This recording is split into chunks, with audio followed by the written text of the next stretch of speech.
Steve Clemens, editor-at-large of The Hill. Thanks so much for joining us for our Small Business Summit. Over the next 2 hours, we're going to be exploring the challenges facing today's small businesses and what the future holds for business owners across this country. Before we begin, we'd like to thank our sponsor, Alibaba, for its support of today's conversations. We'll hear from key policymakers, business owners, and economic experts today on the most pressing issues and opportunities in our current small business landscape. As we often hear, small businesses are the backbone of the American economy. But the COVID-19 pandemic has been especially tough on many, forcing about 1/3 to temporarily or permanently close. That's a lot of businesses. What are policymakers doing to connect entrepreneurs and small business owners with the resources they need to recover and hopefully to prosper? How is technological innovation helping us navigate this new world of remote work, online hiring, and global connectedness? And how has the pandemic affected labor and staffing? We're going to ask our guests these questions and many more this afternoon. But before we begin, I've got a few housekeeping notes. Please tweet us at The Hill Events using the hashtag #TheHillSmallBiz. We're broadcasting live, and we'll take your questions throughout the program. And this is my favorite part. As with any live stream, you could experience occasional trouble with the video. Refreshing the page should, in most cases, fix the problem. I'm going to keep refreshing my page. Joining me now to discuss how the federal government is helping small businesses on the road to recovery is Mark Madrid. He's the Associate Administrator for the Office of Entrepreneurial Development at the U.S. Small Business Administration. Mark, thanks so much for joining us today. Look, I think one of the purposes of today's program, and I think you're right on top of it, is to get the pulse of small business in America. And I sometimes hate saying the word small business because a lot of small businesses want to be big businesses, or they're in this different world of ventures. And I know that you head this Office of Entrepreneurial Development. And I'd love to get just a snapshot from you of what's going well in the U.S. economy right now and what are the troubled parts from your perspective. Well, thank you. First of all, it's the highest honor imaginable to serve small businesses across the U.S. and Puerto Rico and our U.S. territories. And Steve, I would just like to say that as early as this morning at 5 a.m., when I was working out, and I asked someone in the fitness industry, an entrepreneur, how are you feeling? Just that basic question, how are you feeling? And what he said was two things. Number one, I'm hopeful, but I'm also terrified. I'm hopeful in terms of how I've pivoted, how I've transformed into more of a digital environment, but I'm also terrified that this place, this gym, might be subject to, what I experienced last year around this time.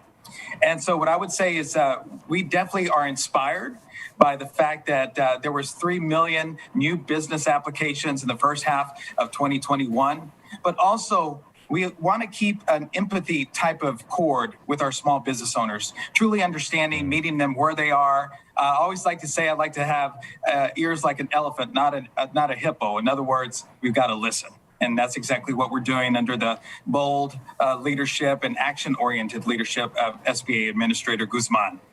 I'm going to have to check in with you on what that gym is. My gym, I have a gym I've just rejoined. I'm trying to get back in shape, and I run on these machines, and you have the mask on. I'm like, trying to figure out how to do it. So I want these folks to stay open, and I want to get to the other side of this. But listen, I think another dimension, I'm really intrigued with this program you run, the Community Navigator program. And I go out and I talk to small businesses as well. And, I'm really fascinated. I mean, look, I want to be honest with everybody. Not everybody has made it through the pandemic. There have been some really, really tough situations for folks. But there's also a lot of businesses who have innovated. They found export markets. They went online. I'm just pointing my computer here. They went very digital, found ways to do this. And I've talked to hundreds of these folks. But tell me about the Navigator program, because it sounds like that's competency building and that's helping folks get resources they might not otherwise have had.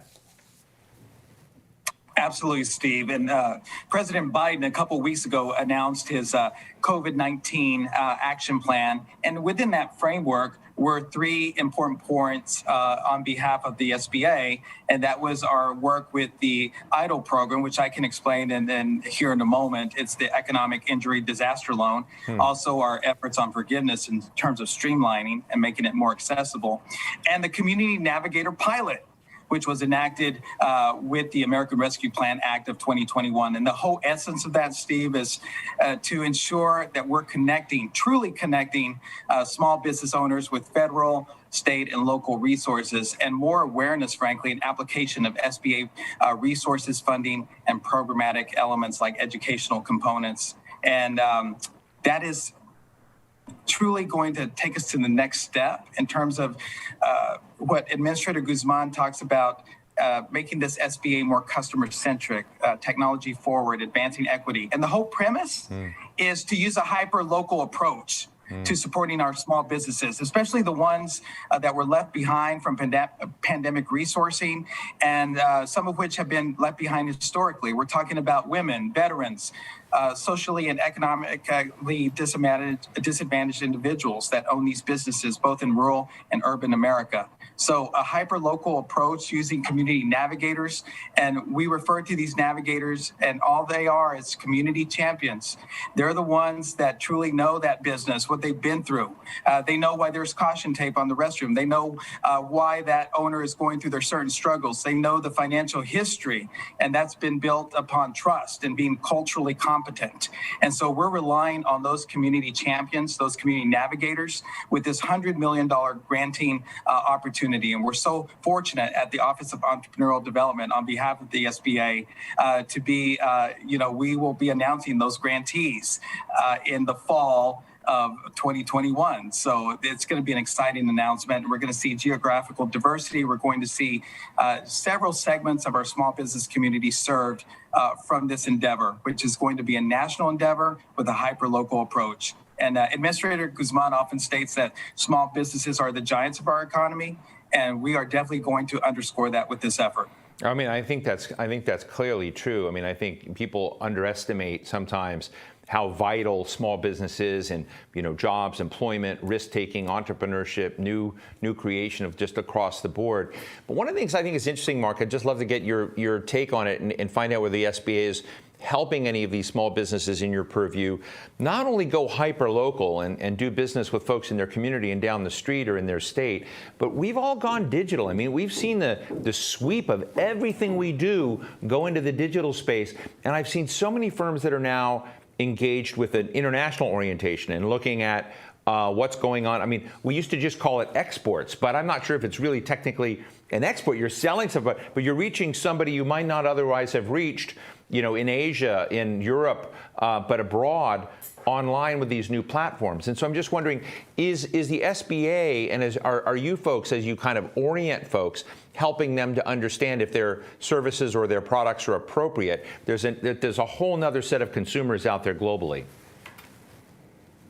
Absolutely. We're fortunate that Administrator Guzman is leading the SBA because she has had quite an experience on the ground, and also from a strategic standpoint with transformation digitally. And I can tell you that that's the case here. I recall at the outbreak of the pandemic, a woman entrepreneur from the West Coast, she called me and she said, "Mark, we lost 90% of our revenue in 1 week." Wow. And I don't know what we're going to do. And literally, she had her infant daughter, one arm. She had, I think, 3 cell phones, and 2 of which were ringing at the same time while she was having this conversation with me. And I thought, my goodness, my heart just went out to her. I mean, this was in probably April of 2020. All this entrepreneur did was transform digitally. She was B2B at that time. She was actually procuring coffee products at high-tech firms. And so when the high-tech firms, rolled into a virtual workplace, that's when she transformed. And here's the secret sauce here. She paired up with another woman entrepreneur. And that woman entrepreneur was able to collectively with the ambitions and the vision of this woman entrepreneur in the coffee business, said, let's transform your B2B business to a B2C business. And all she did was to be featured on Good Morning America. The reason I bring that up is because there's an international component to that digital transformation, and that was involving coffee farmers in Central and South America.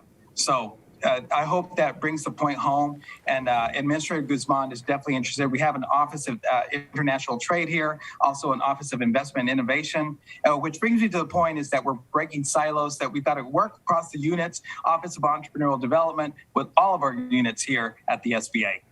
You know, you are bouncing out of your chair. You're so excited. I want to get to that in just a second. But, you know, Mark, I also want to say that you were CEO of the Latino Business Action Network before you came into this position. I've worked a lot with the U.S. Hispanic Chamber of Commerce. I like, with Hispanic business across this nation. I'm always impressed. But there's another side of the story, which is a lot of black and brown-owned businesses in America were not at the front of the line when PPP was distributed. They were not on the front of the line of some opportunity. So it's always kind of like a tale of two cities, you know, in my mind, as I, meet folks like you. I'm just blown away. But I also know there are a lot of people who feel left out. How are we doing in reaching a broader equation, if you will, of participants in business that may not have gotten these resources before? What more do we need to do to make sure that we're completely inclusive? That is the heart of the issue here. Administrator Guzman and all of us here at the SBA, we are devout and unrelenting on advancing equity. And what you saw in the second draw of PPP was more access through PPP enhancements, the streamlining of the forgiveness process, especially for the lower funding amounts. And so that was, walking the talk. And now with the Community Navigator pilot, we have that same premise, is that we have to focus on those businesses that were left behind or that were not at the front of the line, frankly. And so that's what we intend to do through action. And the two examples that I put out there is the second draw PPP, and I added a P there, but PPP in terms of you saw a predominance of lower funding amounts that meant the smallest of the small. And then, frankly, attached to that was making sure that those small funding amounts, smaller right, relatively speaking, were forgiven. And so with the Advent Community Navigator pilot, our geographical diversity, that's a very important component to this equation. Whether we're talking about the economic injury disaster loan, which is, we've had enhancements there in terms of the loan that is available. I'd love to talk to you about that. We're going to keep our eye on the ball on that one in terms of increasing equity and access when it comes to funding, programming, and future products here at the SBA. You can count on it. We're definitely going to ask you back so we can continue that conversation. But look, I got to slip in one personal thing, which I was very touched by, and I, just by reading it. I know your small business hero was your dad. Any thoughts you want to share with people about him, these times, what he did, and how he's inspired you to be such an engine in this small business arena?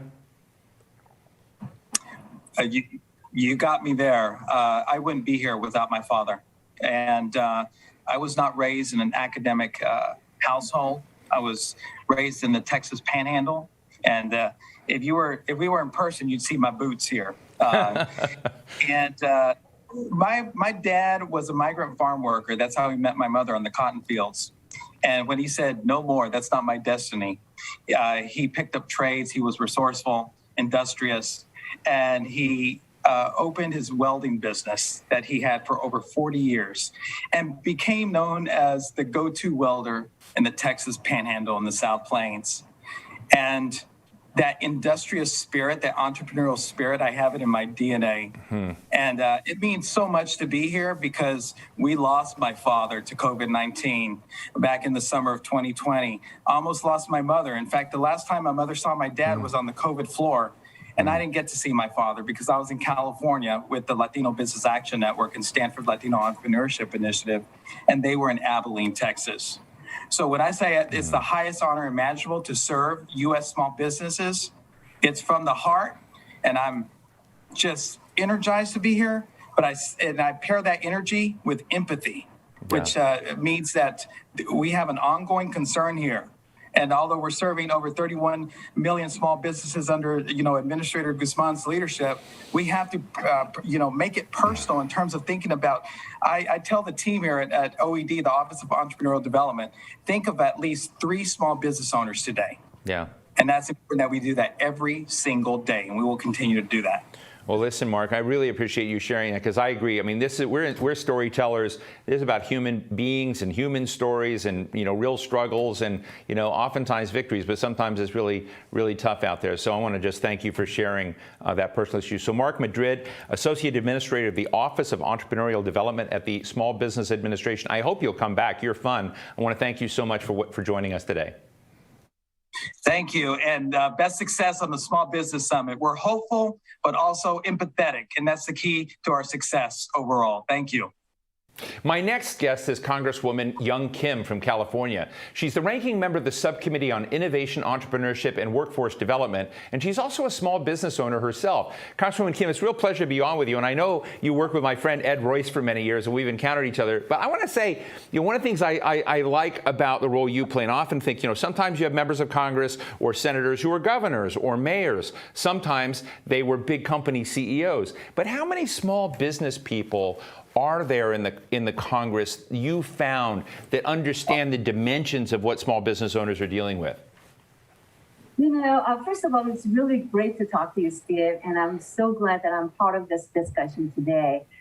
Before I came to Congress, and before I worked with my former boss, Congressman Ed Royce, I was a small business owner. In the garment industry, fashion industry. I had my own showroom at California Mart, dealing with buyers on the National Buyers Week and going into manufacturing of the ladies' wear clothing. And so I do understand what the small businesses face each and every day. And coming to Congress, I found, I don't know the exact number of my colleagues who have been a former business, but there are quite a few. Especially since I serve on the Small Business Committee, anytime we have conversation in the hearings or through our, for example, a couple of weeks ago, it was a National Small Business Week, and we're holding roundtable discussions, inviting our small businesses from our districts. We are always talking about my background in small business. I ran a business here and there. So I can tell you, Steve, there are quite a large number of colleagues of mine that understand what the small businesses go through. And I think that's the reason why they put some of us on the Small Business Committee, because we understand that. And especially now as we are dealing with COVID and trying to help small businesses survive, keep their doors open. We're constantly working about those areas and federal programs.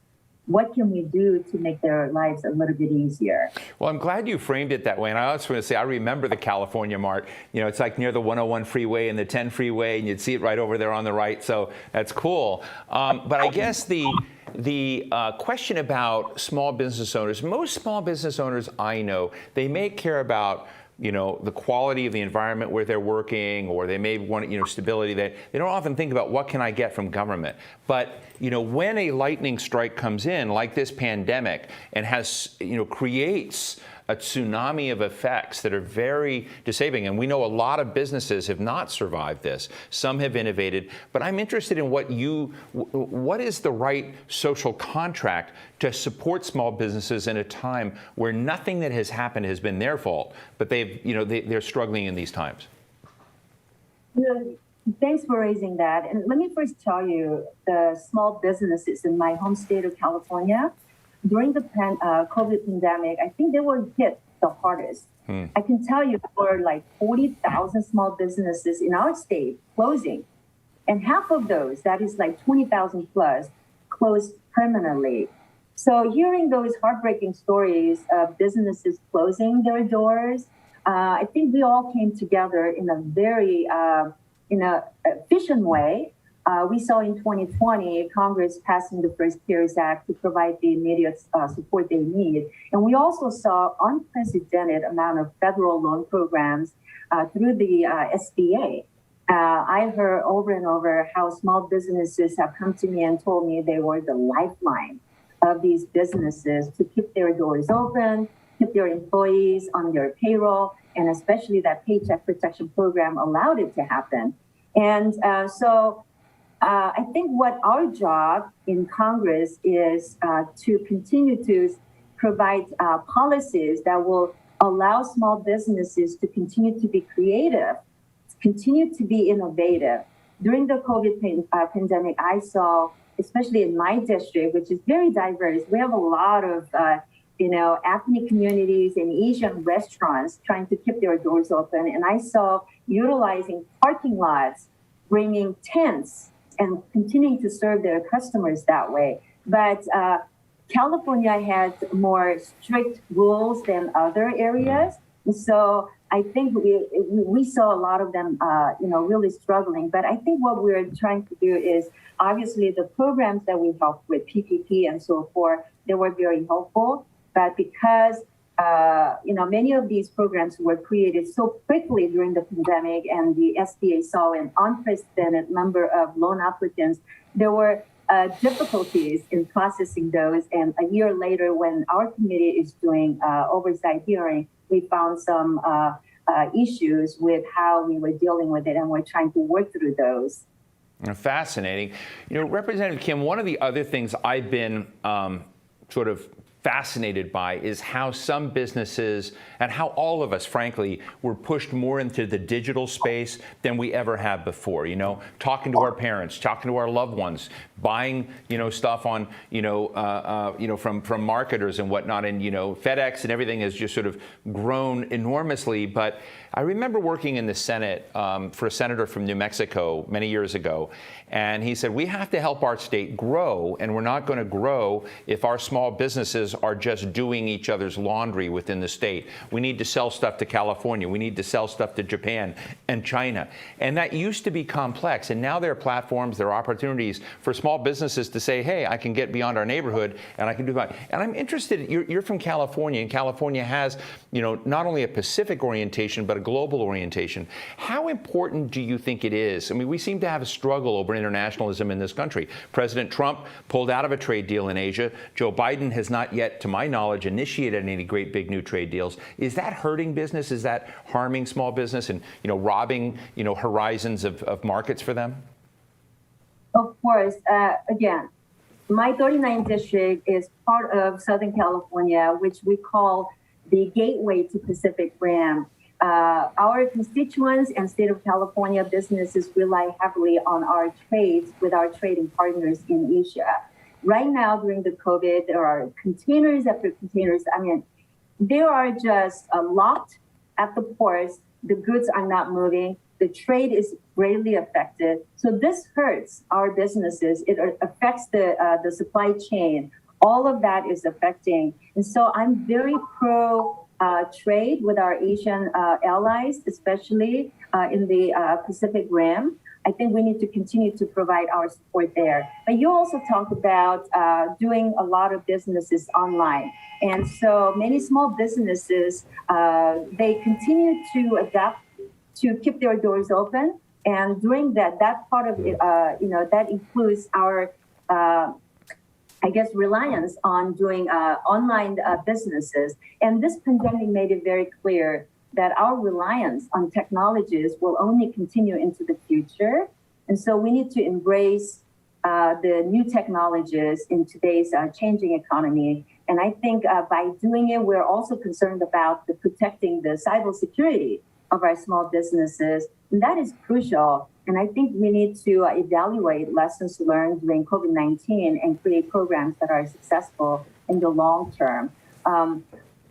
I joined my, Democratic co-chair, Jason Crow, in introducing SBA Cyber Awareness Act. This is a bipartisan bill, and that is an initiative that would ensure small business administration to prioritize and improve their cybersecurity capabilities and report to Congress on their efforts. This is a bill that was passed out of the committee in July, so I hope the House passes that soon. Representative Keeling, I'm your latest Twitter follower, and so one of the things that I see in some of your tweets is a little bit of concern. We'll just call it a little bit of concern about the Biden White House's approach on taxes, on the economy, on debt. And I remember being at a panel a few years ago, where they had a bunch of very, very rich, successful business leaders from the Democratic business community and the Republican business community. I said, you know, is Donald Trump friend or foe? And every single one of them, Democrat and Republican, said friend because of a 21% tax rate. So I'm just interested in, when it comes to the macroeconomic conditions in which small businesses are operating, what are the big concerns or blind spots you have, or blind spots the White House has from your perspective, or your concerns about where policy is going right now? Well, for example, let me talk about where we are right now. The federal government already has $28 trillion in federal debt. And we are currently looking at passing another, like 3.5 trillion budget reconciliation through that reconciliation process. And we're also talking about another 1.2, infrastructure bill. My concern when we were passing or voting on the continuing resolution just this week, and that was yesterday, actually, it was brought to the floor.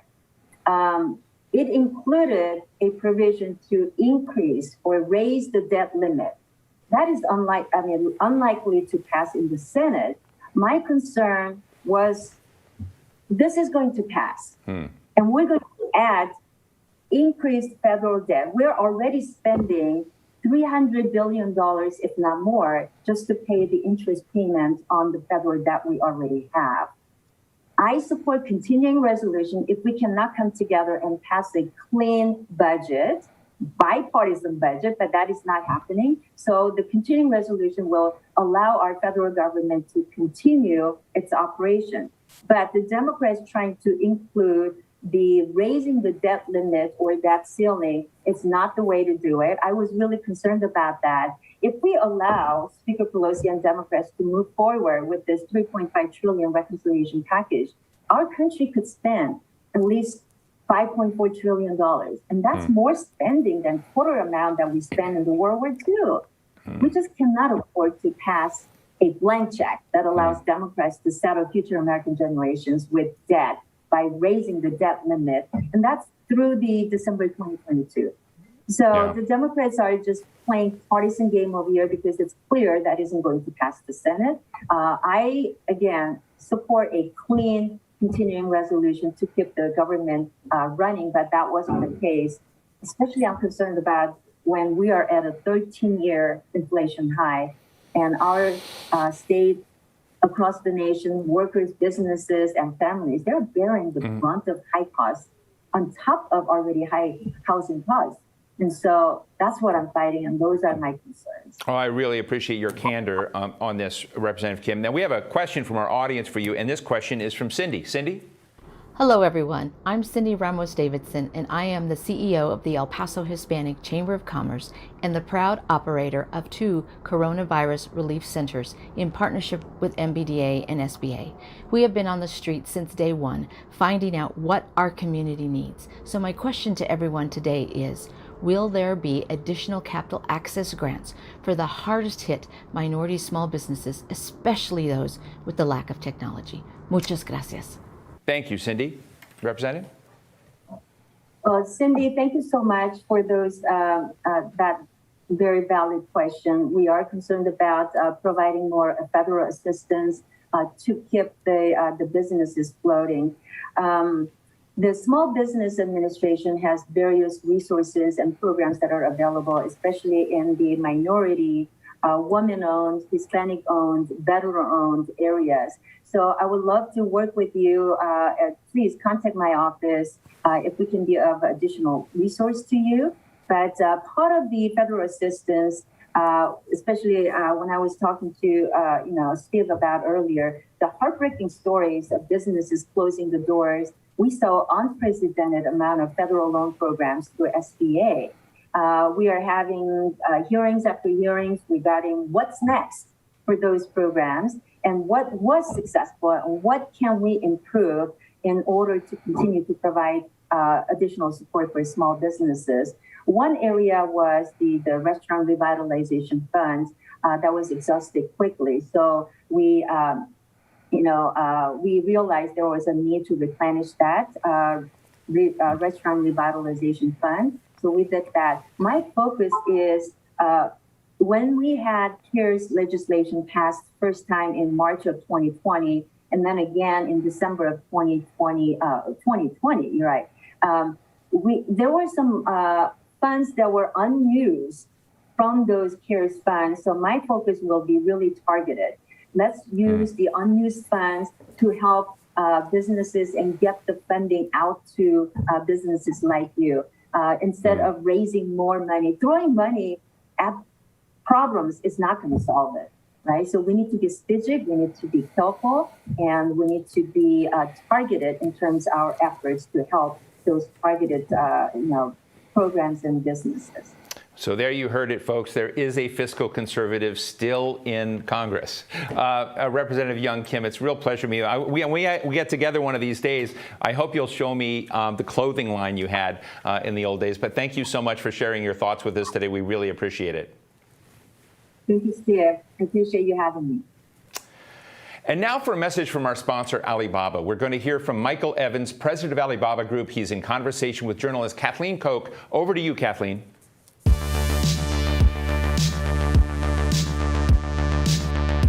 Welcome, Michael, and thank you so much for joining us today. Thank you, Kathleen. Great to be with you. As we've just heard, U.S. small businesses have really been struggling, over the last year or so. Could you tell us what exactly does Alibaba do in the United States and explain how it's designed to partner with U.S. businesses? The principal activity of Alibaba in the U.S. is to connect brands and retailers and small businesses directly to the 900 million Chinese consumers on our platform. This is a very big business opportunity, and to set that in context, last year we sold 54 billion US dollars of American products from brands and retailers and SMEs to the Chinese consumer. That's a big number that has continued to grow over many years. So basically, you are like a digital mall for these U.S. stores and businesses. Yes, I think a key part of being able to sell a product made in the United States to a Chinese consumer is to facilitate the process of moving that product from one market to another through digital, a series of digital steps, including payments and logistics and marketing. And those are the types of activities that we're helping big and small businesses with in the US. And I'm sure that can be daunting when you're talking about, working with China. I'll bet that many small and medium-sized businesses here in the past felt like it was just too tough. They are fine with just focusing on the US market. They didn't need to go digital. How has Alibaba helped them, change that mindset? And I'm wondering, if the pandemic in a way helped make that case for you. I think the pandemic was really important in changing the perception among small businesses and even larger businesses about two very important things. The first of which was China. How important is China as a consumer market for brands and even small businesses? And I think pre-pandemic, people saw China as an opportunity and maybe something that they would approach in the future. But post-pandemic or during the pandemic, China became one of the most important growth markets for brands and small businesses. And we saw more brands and more small businesses coming onto our platform during the pandemic than we've seen in any prior period. The pandemic highlighted the importance of digitalization. And what that meant was that many businesses that didn't have a digital strategy, they failed. And digitization in many cases became the difference between being able to stay alive or going out of business. Those who accelerated their digital platforms and their digital technologies in their business actually found that it allowed them to increase their sales because they were online, but also to connect digitally to other markets that represented growth opportunities around the world.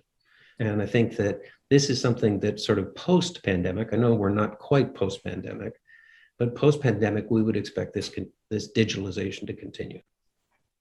Talk to me about the pent-up demand in China for international goods, specifically from the United States, because you have this growing middle class that's used to traveling, and now they're not. What kind of an opportunity does that present to U.S. businesses?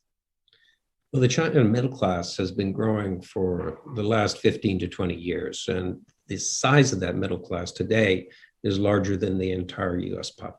population.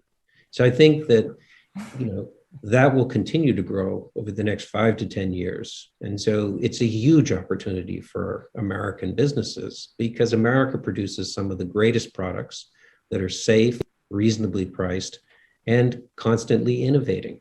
So Chinese consumers love American products, whether they come from brands or small businesses that are just starting out.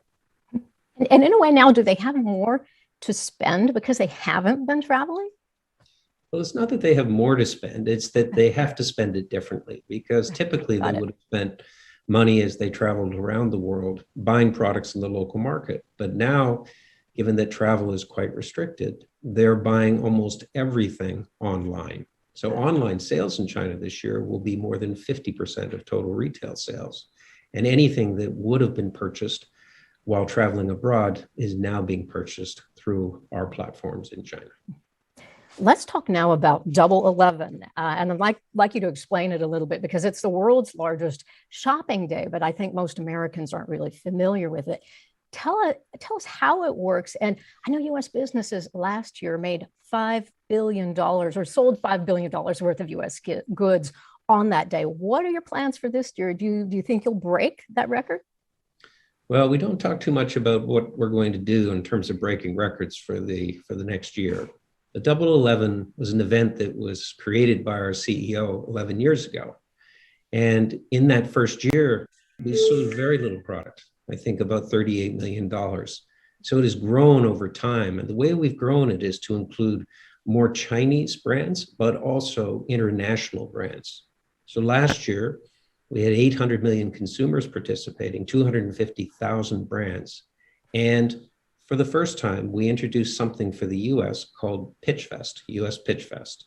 And US Pitch Fest is designed to introduce very small businesses that wouldn't otherwise have the opportunity to directly approach the Chinese market.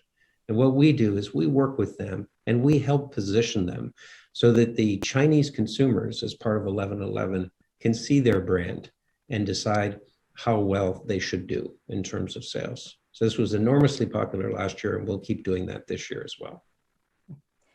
Michael, if a U.S. small business person is watching our discussion right now, what advice would you give them about entering a new market like China? Where should they start? They should get started right away.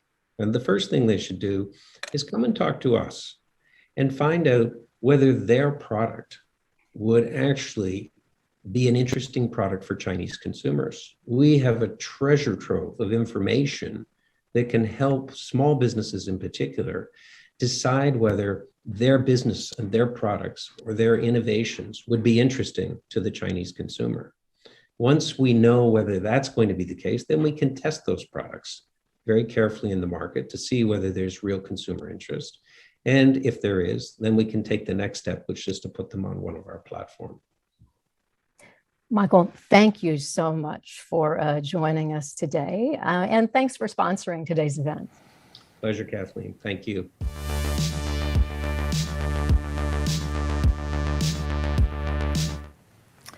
Kathleen and Michael, thank you for that. Double 11 sounds cool. Maybe that's a new marketing opportunity for the panel that I have joining me right now. We've got a great group. Joining me now are 3 small business owners from across the United States to discuss how the pandemic has affected their operations and influenced their outlook for the future. I love small business folks and how they just figure out how to, change the game when stuff comes along. So we're going to get into that. Nashia Boston is the founder of Bab's Beauty Bar, if I'm saying it right, in Greenville, North Carolina. I can't wait to learn more about the beauty bar. Nicole Orr is co-owner of A&C Pack and Ship in Baltimore. Everybody is packing and shipping today, so I assume your world is booming. And A.B. Palouse is president of Ames International and Emily's Nuts and Chocolates in Fife, Washington. It's great to have you all. So we've been talking about the state of small business in America and what you're doing. And, and I just want to tell everybody, I know that it's not a rah-rah, kumbaya story for everybody out there. There have been real challenges during this time. But I want to start with Nesha, because, you have this beauty bar. I want to tell our audience about it.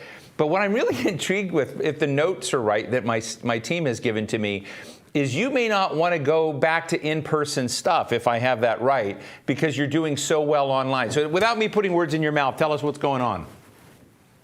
Okay, so hi, my name is Nisha Boston. I am an esthetician and a makeup artist, and we have a beauty bar in Greenville, North Carolina, Right. and we provide full spa services.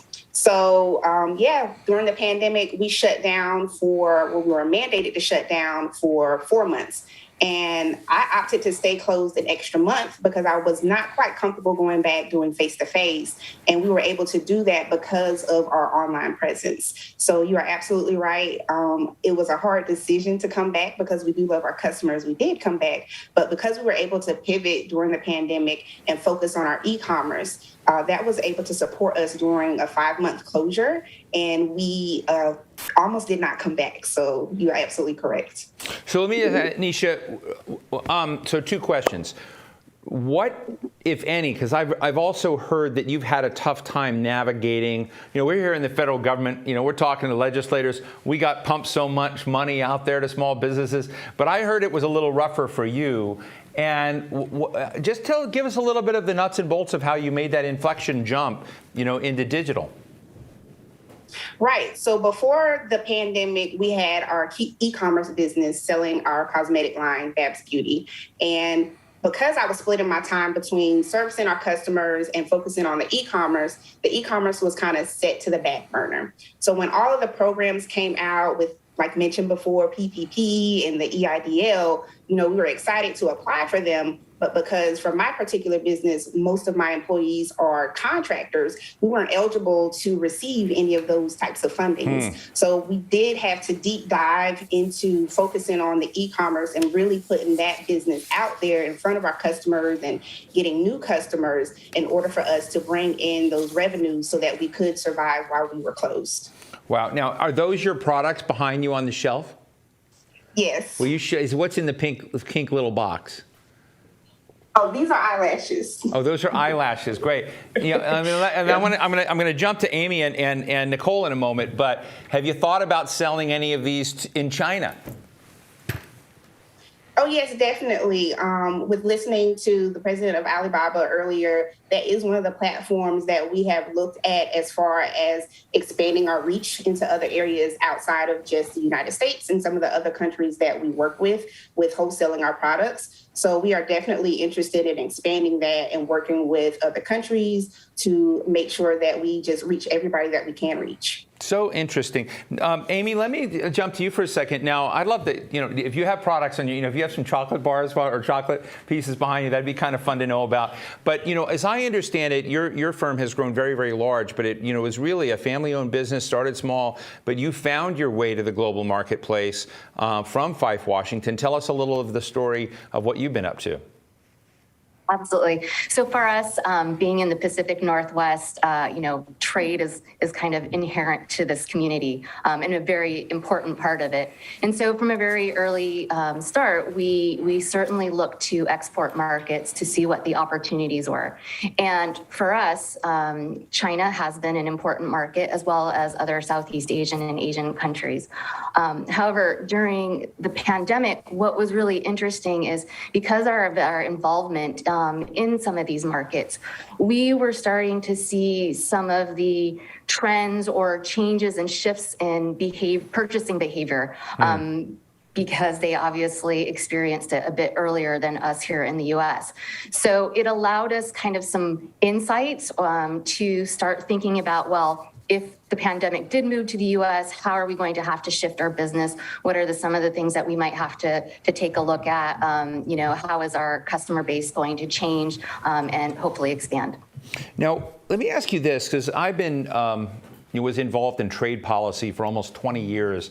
And it used to be complex for some exporters. It didn't matter if you made baseball bats or, Ford automobiles, or you were trying to sell services.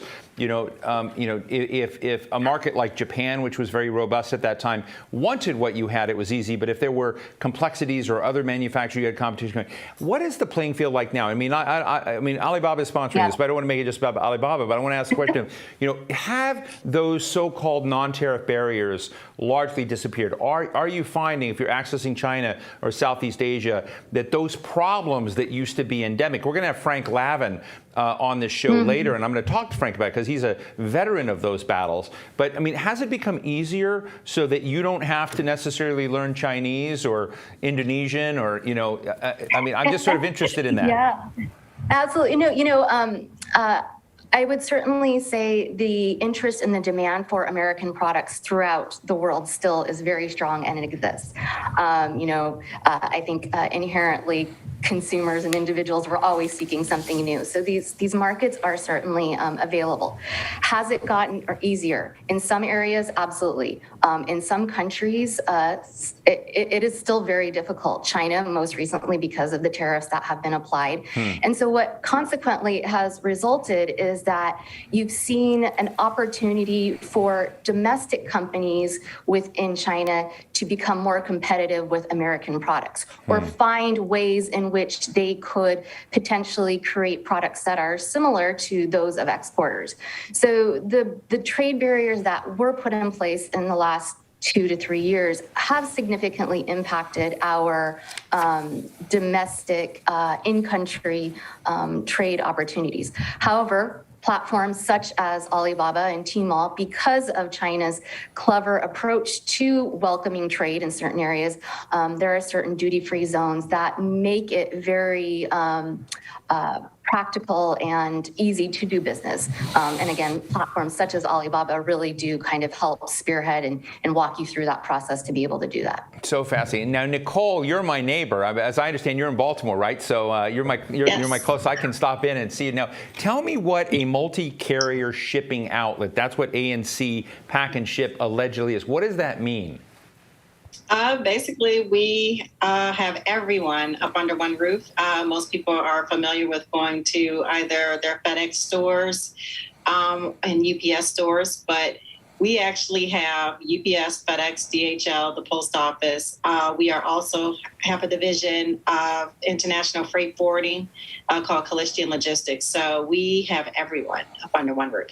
Wow. And so you've got all these folks under one roof. So you're like it reminds me of Chicago, where all the trains would meet in one station. You would kind of, go on different tracks. But I guess, the question is, as shipping commerce has basically boomed as a result of COVID, so much more has gone online. And I know I've been told that you've got a specialty in terms of expanding services in Africa and the Caribbean as well. So I am interested in I hate to call them small firms, but non-huge firms that have an international orientation. What does it mean to you to be looking at expanding services in those parts of the world? How are you doing it? Basically, we're just creating alliances across the waters. We have people here that are operating on both sides that we ship their products to them. For instance, we have builders in Jamaica that we ship forklifts and things and different products back and forth, for them so that they're able to carry on their business. We also ship for clothing companies that's what they want to be able to get fabrics back and forth from Ghana and other parts of Africa back to the United States so that they can make different apparel. So our main thing is bringing economic resources and keeping the prices low so that their bottom line they're able to meet. Well, like Nisha, I heard that you didn't have an easy time with PPP and dealing with various forms of government support during the pandemic either. And according to this, I was you reportedly said if I'd been a restaurant or bar, it would have been different. But in this world, there's a lot set up for restaurants and bars, and you sort of felt not for others, which is a part of this I hadn't heard before. So tell us more. Basically, our business. it's logistics, and it was kind of left out of most industries in regards to any grants or any opportunities for PPP, because we were new. We were fresh out the gate like December 2019, so we had to survive, and we had to do a lot of pivoting because we were brand new. We were hit with COVID, it seems like in March of 2020. And we were not eligible for a lot of things. And if you weren't necessarily a restaurant, or if you weren't a bar and things like that, we kind of fell through the cracks. So we just, every step, we had to keep reinventing ourselves. So wow, Nisha and Amy and also Nicole. But Nisha, have you had problems, as we've been reading, retaining or hiring or finding workers? Do you have the staff you need? Are you able to contract for it? What's your situation with what we're reading about is such a tight labor pool of people who are not ready for whatever reason to be back at work? Most definitely. We are seeing a big issue with staffing, specifically in the beauty space. We had an issue before with staffing, but now, because there are so many grants and other funding out there, there's a rise of service providers that want to have their own businesses, which we definitely encourage. But at the same time, we also need staff to work with our clients in our respective businesses. So it is definitely harder to find qualified staff and staff that want to stay and actually grow with your business. Amy, what's the situation with Ames and with Emily's Nuts and Chocolates?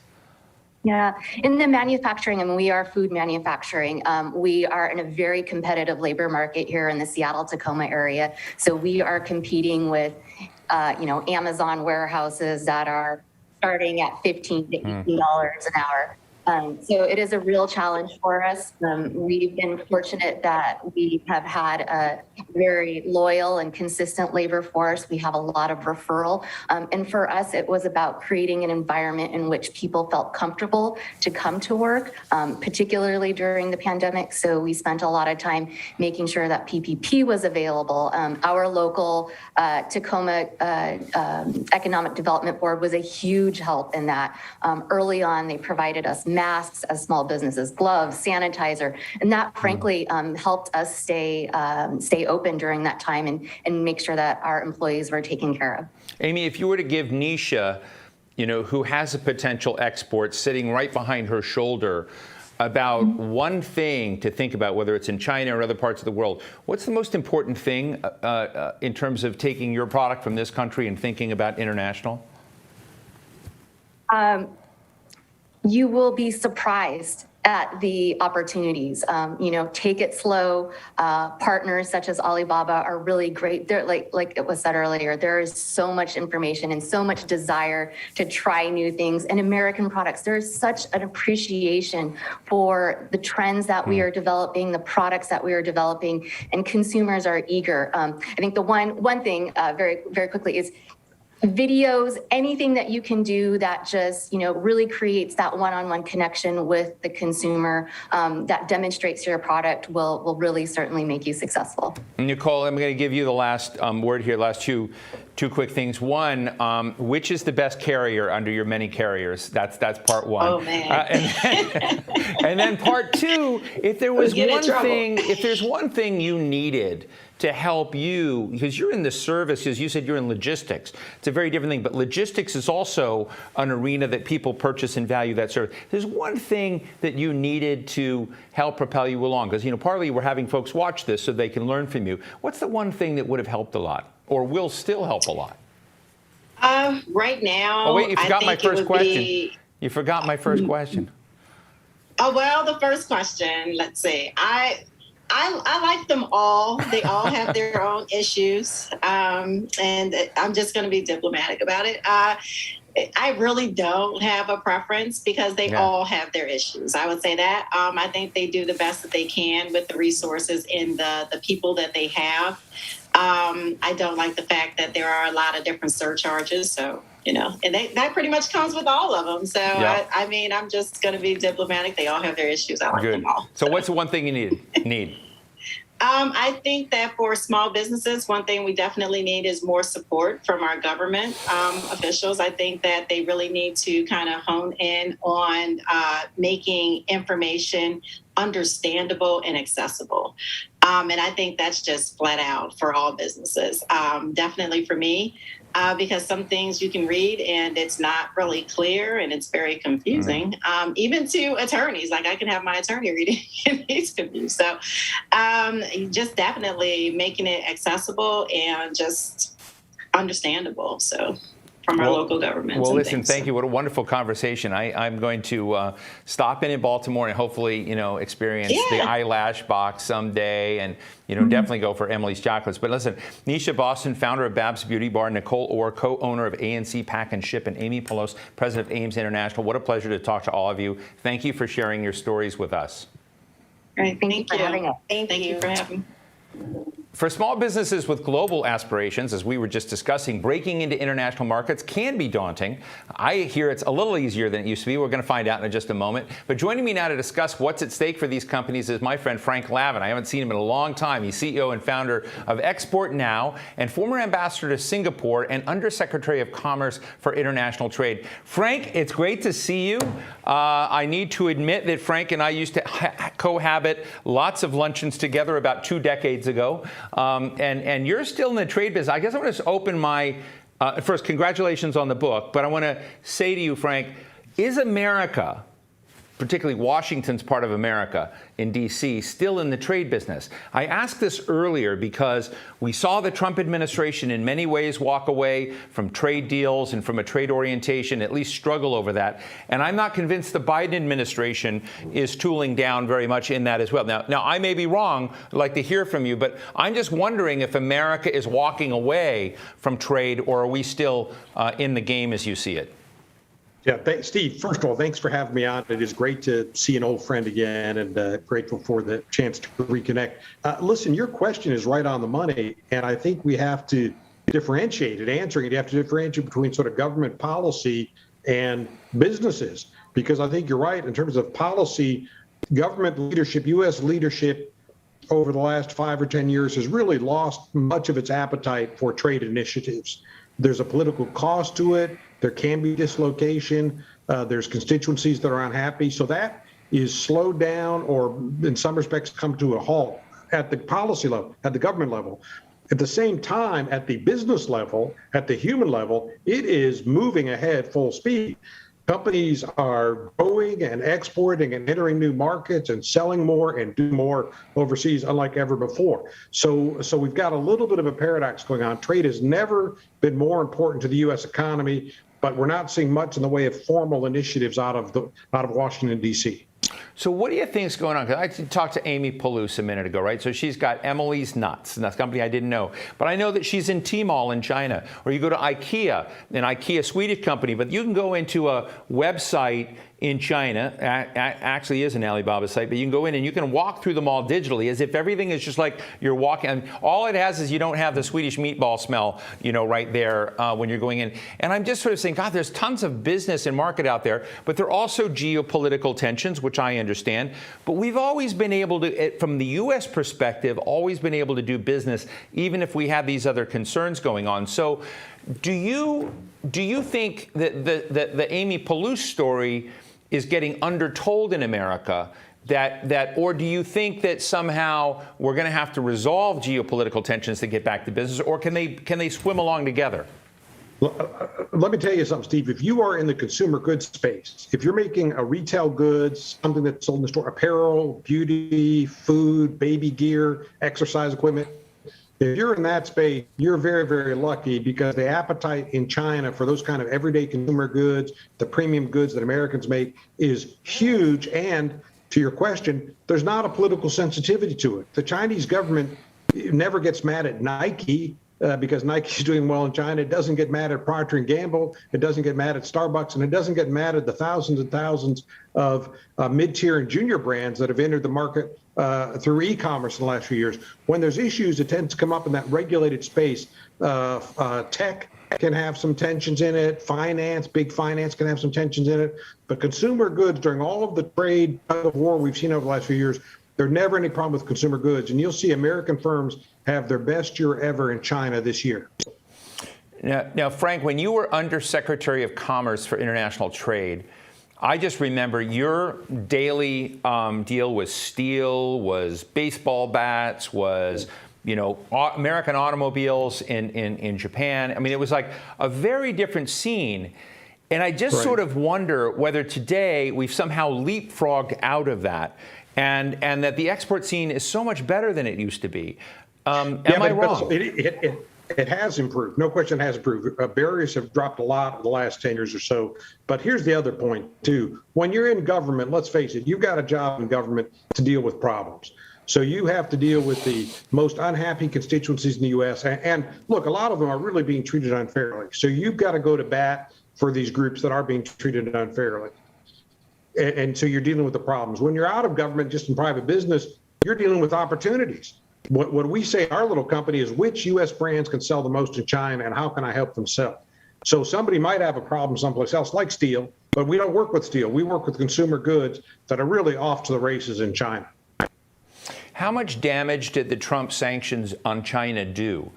One of the fascinating pieces, I think it was in Fortune, maybe the Wall Street Journal, that wrote, you're looking at everything from lobsters to, various forms of luxury goods to, commodities and agricultural products, that China was able to replace that supply in lightning speed from other non-U.S. sources.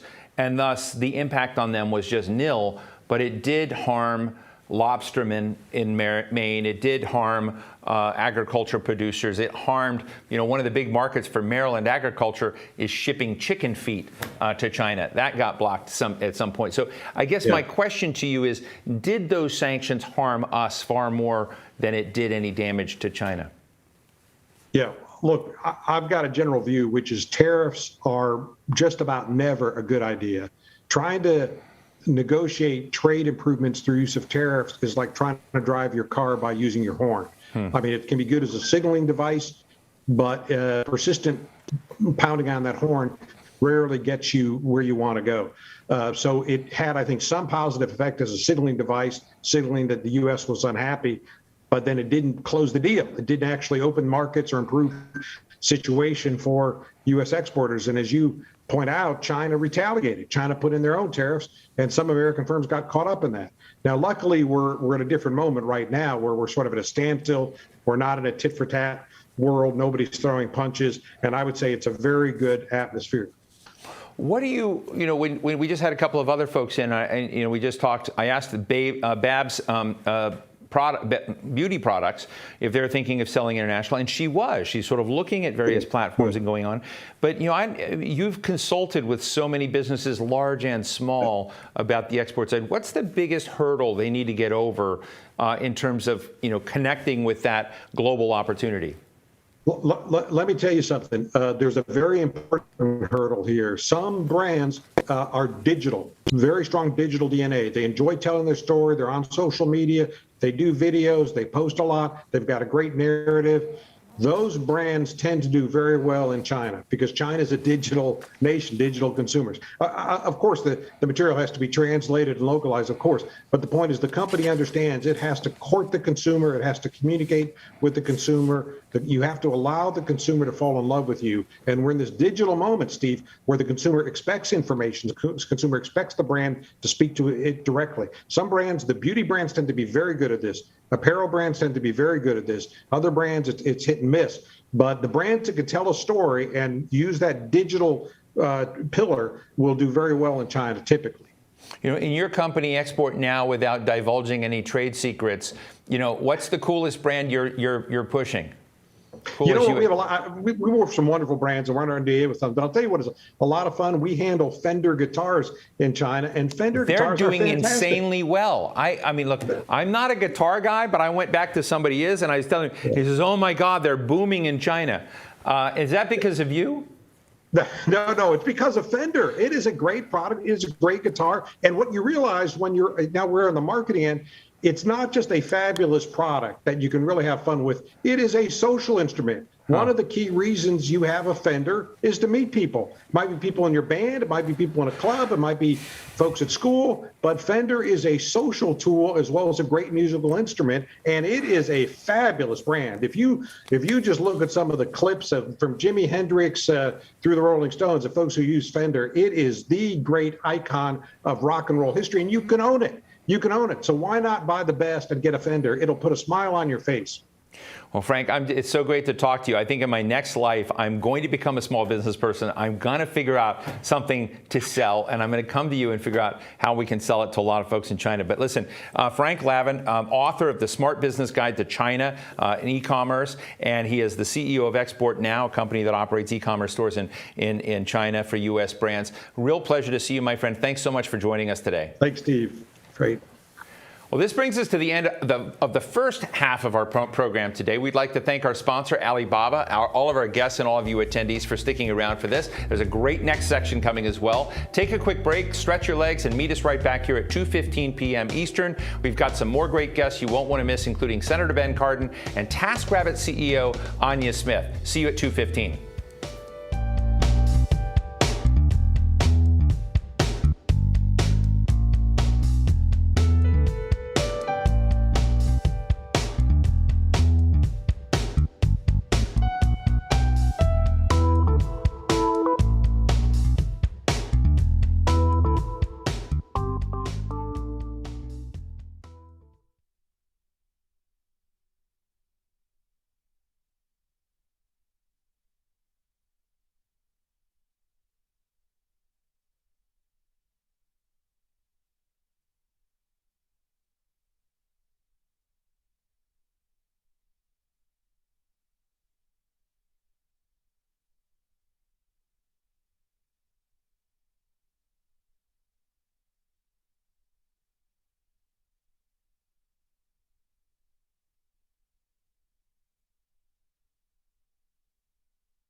everybody. I'm getting a little rambunctious here. It's been a lot of fun in the first hour.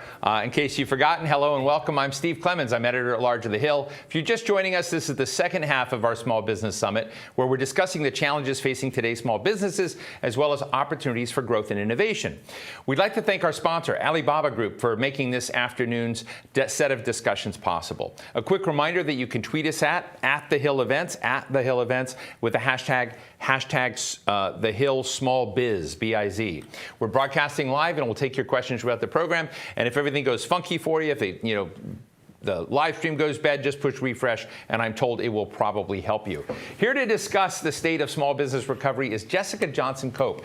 She is chair, and I gotta, this is a mouthful, chair of Goldman Sachs 10,000 Small Business Voices National Leadership Council, and she's president of Johnson Security Bureau in New York City. Jessica, great to be with you. I have a lot of friends at Goldman, and so I got to tell them, they're making like potential acronyms longer than the Pentagon has, but I know that you're one of the people active in helping to think about Goldman Sachs 10,000 small businesses. Give us a snapshot. If you were to aggregate what you see going on in America right now with small businesses, what's going well, what's not going well?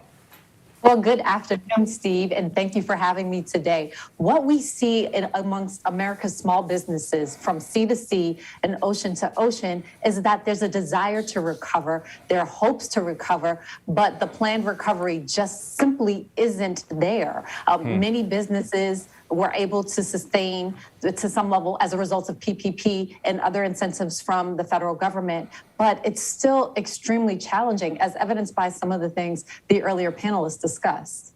Look, I'm not going to sugarcoat it. One of the things I know that Goldman was trying to do is to look at minority-owned businesses, look at other businesses that haven't been as, I don't know what the right term is. They have not had all of the same resources that other more successful firms have had in this. And because of that, we've had bigotry built into the system. Let's just be honest. That meant that affected finance, that affected capital access, that affected contracts that they might have gotten. Where is the state of that today? To what degree do you think the small business owner that might want to get city, state contracts, might want to access capital, is still suffering from a hangover of a baked-in racism? Well, when it comes to diverse businesses, what they say is when America catches a cold, diverse businesses catch pneumonia, especially when it comes to Black-owned businesses and to some extent to women-owned businesses. And so we don't even start at the same starting line as other firms do when it comes to resources, when it comes to opportunities. As a matter of fact, in the most recent survey data compiled by, we'll keep it short, the 10,000 Small Businesses Voices community, what we found was that overwhelmingly Black-owned businesses had less than 3 months of cash to sustain their businesses. And they found that it was much more difficult to access capital through the traditional pathways. And so it means that they're starting from a much further starting point. There is hope, though, because we see that women and minorities are starting businesses at greater rates than the general population. And so there are new businesses there, but we are asking our friends in Congress to make sure that they put sufficient weight behind making sure diverse businesses get contracting opportunities, which overwhelmingly go to large majority-owned firms. And as you mentioned, there are systemic barriers that are built into the system. And so by engaging communities like the 10,000 Small Business Voices community, we can have those conversations around what those barriers look like and then be able to create policy that will address those barriers and help to some level the playing field. Jessica, you're in a circle of people who are sort of making it. I remember, I guess it was last year, I met these two women. They're great entrepreneurs in this local area, and they were going to be laid off, or they were going to be furloughed by the government. And they couldn't afford to be furloughed by the government, so they created a bakery called Furlough Cheesecake. The Furlough Cheesecake. And and then they got online, they found their digital space, they became clients of GoDaddy to help them do it. Now they've opened a brick and mortar place down in National Harbor. It's a very cool success story of a family business that went big during a time of stress. And the online digital element was a very big way to achieve scale and do things that these two sisters might not otherwise have done. I love telling their story. I love them when they tell their story. But I'm interested in the kind of dynamic of stress we've been through with the pandemic, and maybe any stories you've seen where people have made unusual pivots in surprising ways and found a way to be not only resilient, but to thrive. Well, small business owners tend to be very creative. They tend to be very resilient, and they find a way to innovate. And so we have stories here from the community of business owners who were, say, in a uniform business, and they were able to pivot and go from making uniforms to making PPE and other safety measures, because safety is a focus for so many of our businesses, much more now than it was prior to January 2020. We also see where people have pivoted from having brick and mortar stores to doing more online business, especially in the food services. So wherein restaurants were forced to close in many places, they went to providing meals to those who were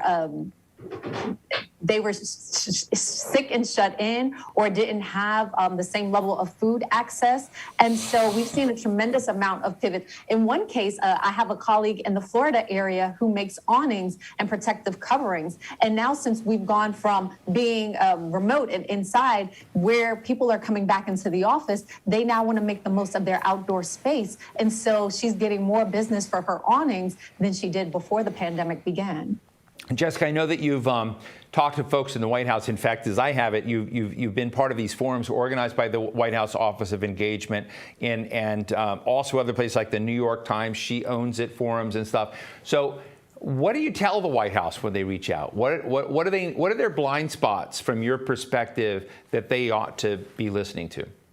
Well, I first like to applaud the Biden administration because I feel that based on the level of access that we've had to the SBA administrator and some of the other cabinet members, that they really do want to hear small business stories. The key is to connect the dots, that on all levels, executive level, as well as on the legislative level, they have to be having conversations with small business owners like me. For an example, everybody wants to get back to work. Everybody wants to be safe. And so the recent executive order for a vaccine mandate is a way to help us do that. The key is, how do we navigate those logistics as well as the costs, especially for small business owners? Or do we lose opportunities because we don't have the money to do the testing, or our employees opt out and decide that they don't want to work because they have to get the vaccine? So meeting us where we are, both on the executive and legislative branch, so that the policies really line up with what our needs are. And so often we haven't had those conversations. So I'm grateful to this administration that they are having those conversations, as evidenced by some of the participation of people that you've had on today's summit. No, it's been really great. And I often feel like, you have a choice, right? You have a choice in these sort of forums. They bring people in who pivoted, maybe they're struggled, maybe they came out well. We're not bringing in the failed business owners. Maybe we should, to get kind of a full 360-degree discussion, say, hey, what got in the way? What ended up being too heavy in the process to do this? Because that's also part of the story. But I'm just interested, I know the folks at the U.S. Chamber of Commerce. I know folks in the Urban League. I know folks in the arena. What can we do better than we're doing to elevate these stories that can be replicable, maybe along the lines of what you're doing with 10,000 small businesses? Do you think there's some missing piece? Because I find these shows good for show and tell, and then you hope that a lot of people see and watch them, and that they can learn from that. But I'd be interested in your perspective. Well, I think there are a lot of success stories. The thing is, like you said, you have to know where to find them. So if I go into my Instagram community, I can see lots of small business owners from across New York City and from across all over the country that are doing things that are hustles, right? They are hustling. And sometimes they don't have the same credibility as a long-term established business might have, as a federal contractor might have. And so I would say, look in the places you haven't traditionally looked. Social media is a great outlet to see some of these success stories: Twitter, Instagram, Facebook. And I know that those organizations and those platforms have really reached out to try to help small business owners and diverse business owners amplify their voices. So I would just challenge the folks who are making policy to meet the social media platforms, go to the social media platforms and hear some of these success stories, and then find a balance between what's working and what's not working, and let's support it with policy that will make sure that we have more successes than we have failures. So you just blew me away. So I never thought of Instagram as a place where folks were learning from each other and seeing where they're going to go on and, kind of have their stuff. So I'm going to go follow you right away. I have an Instagram account. Probably use it less well than you do, but I'm going to go. That's very, very interesting. Look, I also just want to say, as we're kind of getting at the end of this, if you were to sort of look at the broad side of say the 10,000 plus voices you have in small business, in terms of giving someone advice, on I think what's often is, how they can get resources to help deal with the government, how, to get mentors, look at employment systems, whether bringing on apprentices or others that could kind of come in. Is there any insights that Goldman Sachs and its group has to kind of deal with those sort of, where the rubber meets the road problems that new entrepreneurs often sometimes don't have those skill sets ready-made? Well, this is not a commercial, but I have been affiliated with the Goldman Sachs 10,000 Small Businesses program since 2010. I was a graduate of the inaugural cohort at LaGuardia Community College here in New York City. And so it's not just for new business owners, it's also for established business owners. It's for business owners who are trying to figure out what's the key to growth, especially if they're in a high potential industry, a high potential area. I say go to the program and see what's available. The program helps you to learn about access to capital, and they have partners who are CDFIs that can help bring the business the monies that they need. There are also relationships with the community colleges, so you can get plugged in with your local community. And they've recently launched 10,000 Small Businesses Fellows, which pairs the community college students who are looking for job opportunities, who are looking to build their skills with our alumni population, which are feeling the challenges of the workforce and finding skilled labor. And so we're able to bring in the students to our businesses, help them to grow with the skills that we offer, and position them for growth, as well as position our businesses for growth. And in addition to that, Goldman Sachs has tremendous resources when it comes to plugging in to local and federal government through 10,000 Small Business Voices. So my first plug would be, if you're not already an alum, please join the 10,000 Small Businesses program if you're a small business owner and you're looking to grow. And then feel free to connect with anyone within the network so you can take advantage of those resources. I think Goldman just committed another significant investment towards getting 10,000 additional businesses through the program. And so don't miss the opportunity so that you can get the successes we've been talking about today. That's very cool. Hey, Jessica, you folks put out under 10,000 Small Business Voices a survey result, and it dealt with, very interesting, it said the headlines, amid rising Delta variant, small businesses are ringing the alarm on pandemic recovery, and that they're very concerned with where things are going. They're very concerned where the government is going. But can you lay out what the concerns of your colleagues are in this study? The top three concerns that we keep hearing are access to capital. And the administration just released information on improvements to the EIDL program, as well as increased financing opportunities through CDFIs. So that will address some of the issues, but overall, it's still hard for small businesses like mine to access capital. Another area of concern is childcare, because what we've seen is a lot of women are leaving not only the workplace, but also shutting down their businesses because they can't find affordable and effective childcare. Now that schools are back open, that helps a little bit, but the Delta variant has created a large amount of uncertainty regarding how long schools will stay open and how long children will be safe. And so we need some support to have affordable as well as accessible childcare to parents who are working as well as parents who are business owners.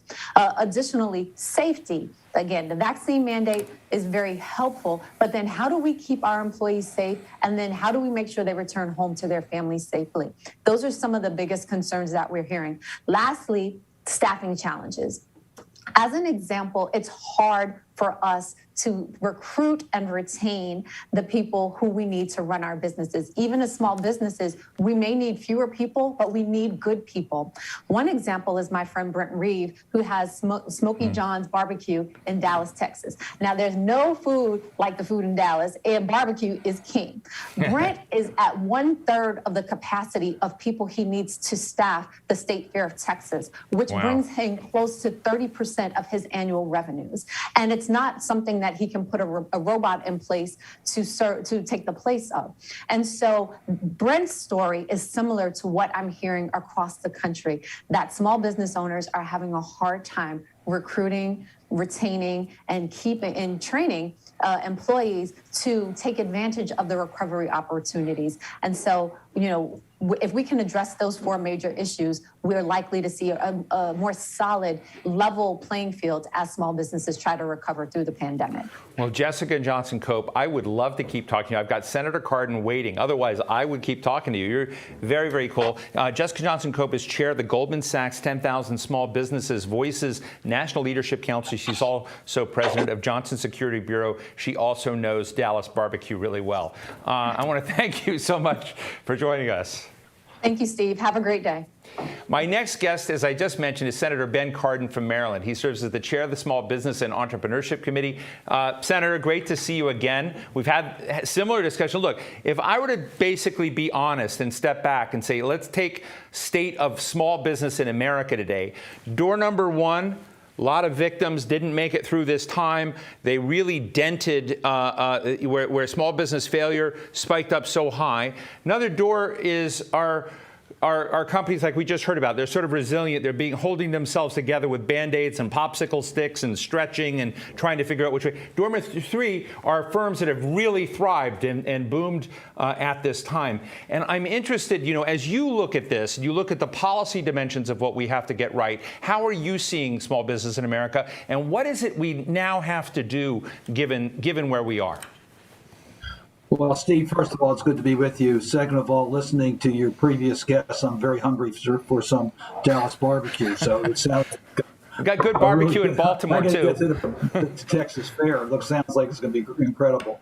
Look, you're exactly right. COVID-19 has had a major impact on American small businesses. Make no mistake about it. Small businesses may be creative. They create jobs.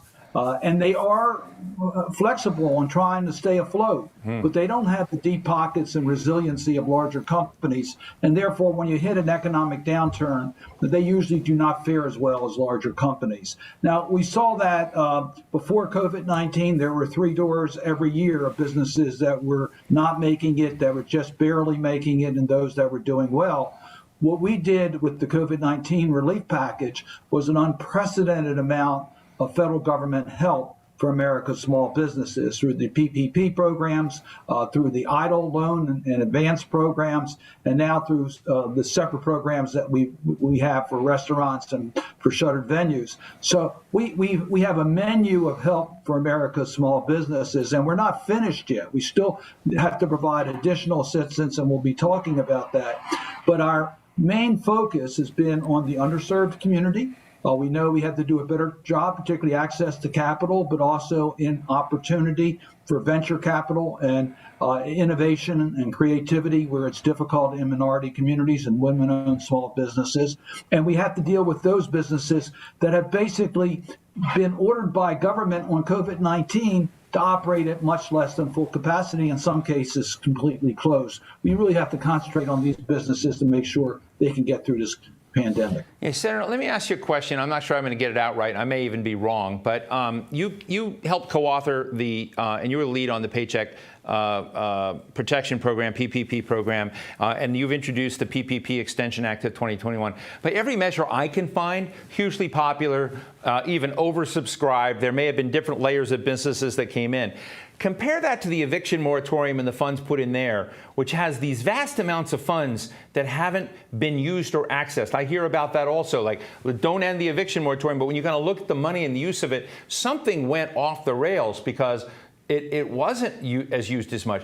What do you account for the disparity in terms of so much demand for what you author with PPP? There is political demand for eviction moratorium, but you find so much money out there that has not been spent. Well, Steve, you're exactly right. The demand is there. We know that there are a lot of stressed tenants. We know a lot of landlords are in desperate need of getting rent checks in order to meet their obligations. And the renter assistance program that we enacted allowed for payments to be made on behalf of the tenant that would benefit the landlord. So it was a win-win situation. it was allocated to state and local government. Most of the money went to local governments, and they were the ones that were responsible for the creation of the programs. There were existing programs, but they had to fill in the blanks. We've been told that the challenge in implementing the program is that they need the agreement of both the landlord and the tenant, and in many cases, that's not easy to acquire. But there is really no justification as to why those funds are not being spent when the need is so great. You know, we're on the verge, I think, of some sort of deal. We'll see how this comes out. I won't even put a dollar price on it, but some form of big infrastructure program, some form of, tax and reconciliation package where after it's all, the sausage is made, there's going to be a lot of money hitting this economy. To what degree do you think small businesses are going to be, in a genuine way, really to participate? Or are we going to see I hate to call it the oligopolists in the system, the big players in the system, who are well wired, who are in there with the contracts, et cetera. I'm interested in whether small business is going to be welcome at the door for a lot of that money that's going to hit the economy. I can tell you I'm fighting for our American small businesses. Now, the small business allocation directly in the program is $25 billion in the reconciliation budget. We have recommendations that will help principally the underserved community with partnerships with our HBCUs and minority servicing institutions to create incubators and accelerator programs, but an expansion of the SBIC program to help venture capitalists, to look at different ways that we can get access to capital, including direct loans by the SBA. So we are looking for direct programs that are going to help small businesses. But make no mistake about it, if we get a paid family and medical leave, but no additional cost burden to small business, that's going to be very helpful on the workforce issue for small businesses. If we get affordable childcare, which is one of the major deterrents for individuals entering the workforce, that will also help us with getting those workers we need down in Dallas in regards to our barbecue friends. These are all issues that we think will help on the workforce issue for small businesses. And then the bipartisan infrastructure package includes tremendous improvements in America's infrastructure. A significant amount of that business is going to go to America's small businesses. It's under our set-asides and under the provisions that were included in that legislation. So we do think that there is real economic opportunity for America's small businesses in both the bipartisan infrastructure bill as well as the Build Back Better budget. Senator, I know, a secret about you, which I will share with the audience. It's not actually such a secret, and we're going to go to an audience question in a second. But you know as much about foreign affairs and national security as you do about small business. So that's the out of the closet thing I'm going to share with our audience. So with that, one of the things we've been looking at is this challenge right now where a lot of small businesses have gone online, and if they make things, maybe they want to sell them in a place like China. But we've got a lot of geopolitical tension with China. The economies are joined at the hip, but yet there's a kind of slow motion divorce going on as well, at one level, in many of the other geopolitical dimensions. I'd just be interested, because you know both sides of that brain. How do we manage our business equities? How do you talk about economic activity and exports? I just mentioned, one of the big Maryland exports to China are chicken feet. Who wants chicken feet? But, coming out of the chicken business. And I'm just interested in how you do that when at the same time we're clearly going to have a geopolitical struggle with China. Well, you're right. I serve on not only the Senate Foreign Relations Committee, but the Senate Finance Committee. Both committees have jurisdiction over international trade. We met with the Director General of the World Trade Organization today, and I raised the issues concerning China. So absolutely, we believe that China is not playing by fair rules. They're trying to steal off intellectual properties, not just small businesses. Our companies are having a challenging time competing on an unlevel playing field with the way that China is conducting its commerce. So we passed legislation in the Senate to take that on. It's bipartisan legislation. We're not going to tolerate that. And I had a conversation this week with some of our European allies, and they're in agreement with us on this. We're going to have an overall strategy to deal with the competition coming from China. We don't mind fair competition, but you can't steal our intellectual property. You can't subsidize industries. You can't do what you're doing, intimidate other countries to do business with you under your rules. That's not going to be allowed. And Ben, one last thing before I bring an audience question. One of the other big things for small businesses, people think of small businesses, I don't know, 10 people, 100 people, 5 people. Sometimes it's 1 or 2 people in a household. And what we know is digital connectivity is so vital today. Where is Maryland? Where is the nation when it comes to actually getting a strategic leap in the number of households and people that are connected online? You know, it's a great question. First of all, in connectivity, we have provided substantial resources on broadband. As you know, it's also in the bipartisan infrastructure package. We believe every home has to have access to reliable, high-speed, affordable internet. We saw during COVID-19 and our students who were totally left out if they didn't have access to high-speed internet. So we are providing connectivity through many programs, direct programs through the Department of Agriculture, through the FEC. I can go through the FCC, through so many of our different agencies. We're providing direct help to expand the broadband. I thought you were leading also to the digital economy. In the CARES Act, we made it very clear that we had special provisions for the gig economy, for the mom and pop type businesses. We wanted to make sure that those individuals who work for these type of companies, they may not have W-2 income. We want to make sure that we're also qualified for help. And we did get help out to them. And this is now a permanent change in our toolbox. We're going to make sure that we're there for these innovative digital type small businesses that are really advancing our capacity in this new tech world. That's cool, Senator. We have a question from the audience for you from Quentin Reed. Quentin? My name is Quentin Reed, and I'm the Government Affairs Assistant with Small Business Majority, which is a national nonprofit organization engaging our network of more than 85,000 small business owners and more than 1,000 business and community organizations to help promote an equitable small business ecosystem. My question is, how can our organization become more effective at providing members of Congress or congressional committees with our data and small business owner testimonies? Thank you. Senator? Well, first of all, Quentin, you are very effective. You have testified, as you know, before our Small Business Committee. We get your material all the time. Our staff is very thankful for the information that you make available to us. So I first want to compliment you for the way that you have interacted with the Senate, with our committee and members of Congress to present a unified front on behalf of America's small businesses. Look, I think most people in this country respect and understand the importance of small businesses. It's where innovation takes place at a much higher level than larger companies. It's where we have more job growth than in larger companies.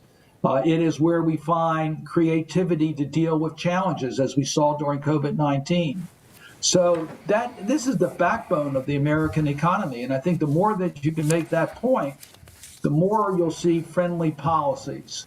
And friendly policies are not just these aid programs that we had to do during COVID-19. It's how we look at small businesses in our tax code, how we look at small business in our regulatory system.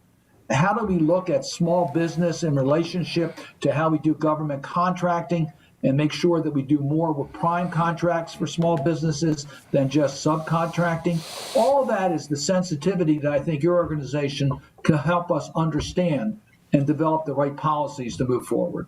Well, Senator Cardin, thank you very much for your time. Chair of the Committee on Small Business and Entrepreneurship and so many other cool committees. And as you know, I have this place out in Chestertown, Maryland, and you have a standing invitation to come hang out. We can do some public education on small business policy. Thank you so much for joining us. Well, my pleasure. It's a wonderful place in Chestertown. Enjoy the Eastern Shore, enjoy our state, and I might stop by. Keep the door open. Absolutely.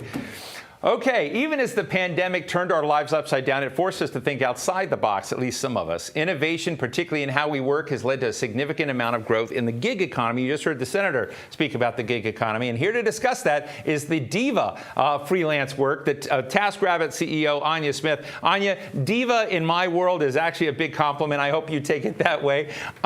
You are a hero to me because I'm one of these people who occasionally just doesn't know how to get something done and needs somebody somebody at the last minute that I hadn't thought about. I'm a very active client. I need to disclose that. So thank you so much for TaskRabbit. But look, let me ask you.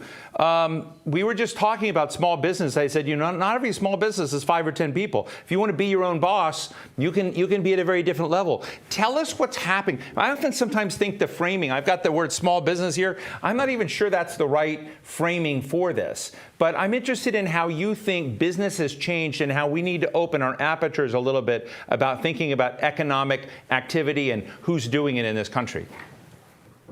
Thank you so much, first of all, for having me. And it's really great to be here. And I definitely take the compliment. Look, so taskers, who are the folks on our platform who help others make everyday life easier and really come help folks like you, like me, and like so many thousands of other people. They are, in fact, running their own small businesses. They are working for themselves and have the freedom, the flexibility, the autonomy to set their own rate and to decide how and when they work and how and when they get paid. And it has been an exciting opportunity, particularly during COVID. We have seen the environment change. We have seen the future of work really starting now. And so what that has meant is just a lot more people coming onto our platform to really have the autonomy and the flexibility and earn a very meaningful income on TaskRabbit. Anya, I didn't know until recently we were going to be talking, so I haven't looked through the notes on this or whatever, and I just don't. But I know that 20 years ago when I worked on business issues and I looked at the question, okay, if you're a company and you want to, invest in the pensions of your people, et cetera, it was hard to do that there were lots of things that made it hard for workers to have benefits, even in big companies, and to move them around. There was a very little portability.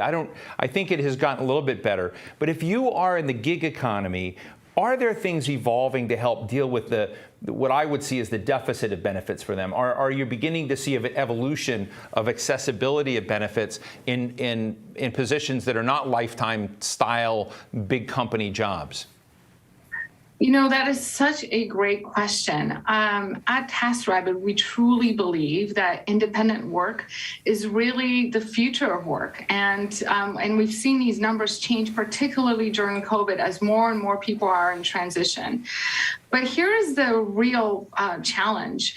While this independent work has a lot of benefits like flexibility and autonomy, it also comes with many limitations. And so traditionally, as you talked about, this sort of benefits that were tied to, in an employer-employee relationship don't really exist, and that really became clear during COVID. And so in the US, I think we have fairly outdated labor laws where there is a traditional employer-employee relationship and an independent contractor. But this type of structure really limits what companies like TaskRabbit can do for taskers. So we're working really hard to provide perks, and we do, to a lot of our taskers, discounted health, vision, dental insurance, and so on. And taskers today earn $36 an hour on average, which is really helpful for them. And what would be great is if there were programs, for example, where the self-employed people like taskers could set aside pre-tax dollars for their benefits, or if states and governments could really work hard to provide additional help, like offer paid family leave and retirement options for independent contractors. So today, as TaskRabbit, we work really hard with local governments, with legislatures, with taskers, with other companies to continue to improve access to reliable benefits. But to be frank, we're not quite there yet. Anya, how big is TaskRabbit now? So we work together. We were acquired by IKEA several years ago. We have thousands of taskers on our platform today, and thousands of customers. We've really exploded during COVID. So our year-on-year revenue is grown over 60%. Our jobs are growing over 70%. And part of it is driven, obviously, by the home improvement boom, the renovation regulations and all of that that's happening, all the moves that are happening all over the country. And then, of course, on a tasker side, the really true need to have the flexibility and the autonomy that you need. You know, there was a tasker that I just met recently. He's an NYU student. He graduated from NYU, and he was helping a friend move, and that's how he got introduced to TaskRabbit, and then said, well, while I'm in transition looking for my first job, let me try to do this. So he went on YouTube, learned how to mount TVs, and then now is mounting TVs all over New York City, sometimes 2 to 3 TVs an hour, making a substantial wage in 6 figures. And I think it's a great opportunity that this isn't just a side hustle. It also helps people in transition, and it can definitely become a viable option for folks. Send me this tasker's, information down the road. I've got lots of other people who will need a service. But you come to an interesting point, Anya, and I want to get it. Yesterday at the Hill, we hosted another big summit on upskilling and looking at, how and all the things that are going on with going to where people are. How are you credentialing people? How are you giving people life experience that then can be branded in some way and then have currency and be stacked upon and, go to other experiences, and so that people can find ways other than a 4-year college degree like your friend from NYU, I assume in this case, and find other ways to kind of navigate an economy, in the ways that they want to. And I guess my question to you is, you're so large now. I didn't know about the IKEA thing, but you're so large, you have so many people come through. They're learning digital experiences. They're learning digital contacts. They're graded and rewarded and reputationally, ranked, in terms of how they do that. Does that become its own kind of credential? Are you engaged in the credentialing business as much as you are the task-solving business? For us at TaskRabbit, it's really important that the folks that we bring on to be taskers are really great quality taskers. After all, we're asking them to come into your home. Right. And so we do background checks, and then we make sure and work with them to make sure that they do a good job. We provide guidance and assistance throughout the process so that they can recognize what are the tips and tricks that will help them actually improve their skills. We do, once you do so many jobs, and once you have that great rating, that you've built this trust with your local community of doing a really good job, we have an elite tasker program. And so, of course, we aim to continually to elevate taskers to make sure that they are growing their business and are growing the amount of work that they do on a platform if that's what they choose to do. Oh, that's fascinating. Let me ask you just finally, before we're going to go talk to Ian Siegel of ZipRecruiter next, which should be, fun in this space too. But in the gig economy, and when I read, in not too many years, half of our workforce may be represented in the gig economy. What, from your perspective, does your field need most by way of regulation or, policy orientation? What's the missing piece that you would like to see from this town, or maybe even the state and local governments, with regards to gig workers? We need to continue having that conversation. Clearly today, our model of work, it's not working for how the world is changing. And so the legislation, the governments need to do catch-up work to really be able to provide and help all of us to provide the types of benefits that these taskers deserve. Just because they're able to make, we've got taskers who are making, like I said, well over $100,000 a year. They still need some protections, and we are here to work with these governments, to work with local legislatures or local governments, as you mentioned as well, to make sure that they have the protection that they need. In the sort of today, in the way it's structured, it's very hard for companies like TaskRabbit and other gig economy companies to be able to provide that kind of protection to taskers. Folks, Anya Smith, my guest, wrote an article in Forbes, and she wrote, gig work opportunities were historically thought of as side hustles and not viable career prospects, the typical 9-to-5 jobs. This is no longer the case. Instead, the gig economy has become an integral part of daily life for many of us. Thank you for that. It's a fascinating perspective to talk to you. You're welcome anytime, Anya Smith, CEO of TaskRabbit. Really, really appreciate your insights into this. Thank you so much for having me on. I've really enjoyed our conversation. Thank you. Now, a key aspect of small business recovery is the ability to hire the right talent, and that's proving to be a difficult task nowadays for a lot of folks. We're seeing a record number of job openings, but staffing shortages have affected sectors as varied as hospitality, healthcare, transportation, and so many more. Joining me now to discuss today's talent landscape is really a guru in this business, particularly for small businesses, my final guest, Ian Siegel. He's a legend, co-founder and CEO of ZipRecruiter. Ian, it's cool to talk to you. We've never met, but I'm a fan.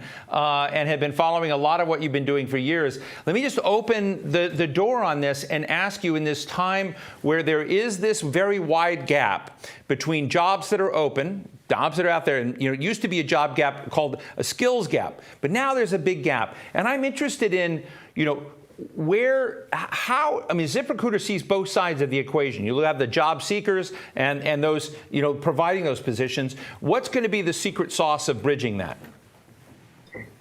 Well, that's the $64,000 question right now. And the job market is really a tale of two completely different recoveries. So if you go back to March of 2020, the job market in effect collapsed. Both employers and job seekers fled from the market. It fell as much as 80% in terms of new activity. And then here we are in 2021, and the employers are emphatically back. So without question, they are hiring. They have a rabid demand for talent. They are raising wages. They are offering more flexibility. They're offering signing bonuses. I mean, they're really pulling out all the stops. And yet, job seekers remain reluctant to return. And we ask ourselves, why are they reluctant to return? We look at the most probable causes for that, the things that everybody has been talking about for really the last 9 months. And that was, they were waiting for a vaccine to be developed. They were waiting for their kids to go back in school. They were waiting for the stimulus to run out. Well, guess what? All that has happened, and the job seekers still aren't coming back into the market.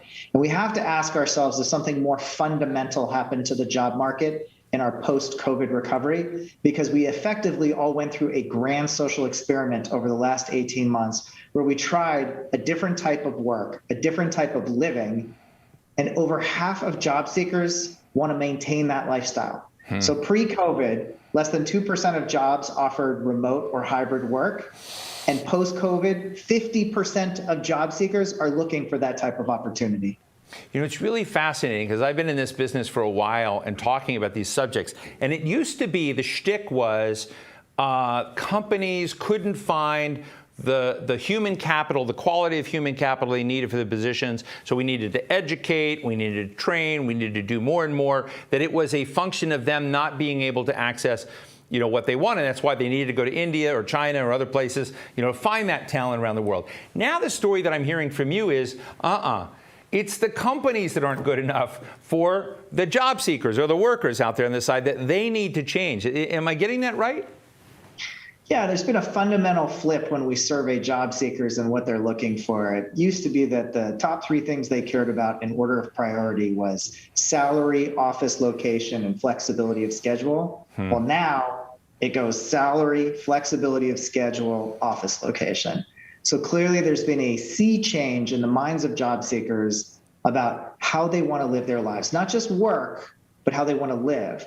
And I think the companies that grok that the fastest are going to have a significant advantage when it comes to recruiting talent. And what's really going to open the door to is probably a vast array of what I'm going to call nationwide recruiting solutions, because for the first time ever in the American job market, employers en masse are showing a willingness to hire people and allow them to do their jobs remotely. This is going to be a very big change for the job market. And I think job seekers are seeing that those opportunities are emerging. And so right now they're holding fast. They're waiting to see if they can get one of those opportunities. Ian, I don't know if you're familiar with the Venture Forward study that was done by the University of Iowa and Arizona State and UCLA's Anderson School. It was funded by GoDaddy, and I talked to their CEO, Aman Bhutani, about it. And these ventures are essentially micro businesses. He calls them side hustles, essentially, of people. They may have another job, they may not, but they're booming around the country. And I'm wondering if along the line of the so-called gig economy workers, you're seeing evidence that people are creating their side hustle, creating their micro venture along the line of what they're doing, rolling the dice and see where it goes. Because part of what we're discussing today is the digital economy, that small business in the digital world, and then there's another dimension which we were getting at earlier, which is exports. What are you going to do with the international system? But at that micro level, are you seeing that worker potentially doing a couple of different things simultaneously? Well, pre-COVID, about 70% of the people that were participating in the gig economy did it as a part-time job to supplement income. They weren't thinking of it as a long-term opportunity. But during the period of COVID, there was an explosion of entrepreneurship and side hustles in America. And so certainly I think the creativity of the American job seeker was unleashed as people found many different ways, novel ways to make money, or more importantly, leverage existing platforms, whether it be Etsy or TikTok, where they found ways to make money that they may not have pursued if not given the opportunity. And those stories are multiplying and creating a significant increase in awareness of the range of opportunity that is available, just like people are focused on finding work opportunities that give them the work-life balance they're looking for. They're also looking for work that fulfills them and gives them the purpose that they're looking for. And there is probably no better purpose or no better work you can do than when you are your own boss. And so I think you're going to see that wave of entrepreneurship continue, particularly right now, because one of the other key factors in this is that Americans squirreled away the largest nest eggs they have ever acquired. And so their runway that they have before they're compelled to go back into the job market is long right now. And so I think we're going to see them continue to explore these side hustles. And just finally, this was so much fun to talk to you. I hope you'll come back. I've looked at your data a little bit, and I know that you work with large companies, you work with small businesses, you have insights into what that job seeker is looking at, and you've seen the spike in what they need to offer. We're also sitting in Washington, D.C. policy land. I'd just love to get your insights. If I were a big company, if I were a small business, I were the U.S. government could screw all this up one way or another, what are the things you would tell me are the blind spots that we collectively need to be aware of as we're approaching tomorrow's labor force? Well, I mean, one of the biggest things the federal government has in its power to do is make it easier for small businesses to hire by letting them keep more of the money that they have. There's this great inequity that plays out in America where small and mid-sized businesses tend to pay taxes at much higher rates than their larger counterparts because they lack the means to hire the sophisticated accountants and lawyers who can help them navigate paying as little taxes as possible. 90% of businesses that are started in America will never make $1 million a year. Every dollar is precious. If we want to create an explosion of hiring, if we want to support these entrepreneurial businesses and these types of businesses that people really enjoy working at, because people like going to an early stage company because they can have a bigger impact, then what we really first and foremost need to do is reevaluate tax policy as it relates to businesses making under $1 million a year.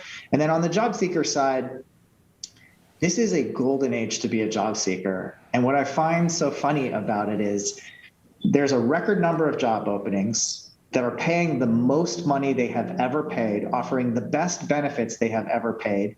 And yet there is not widespread awareness amongst job seekers of the opportunity that sits in front of them.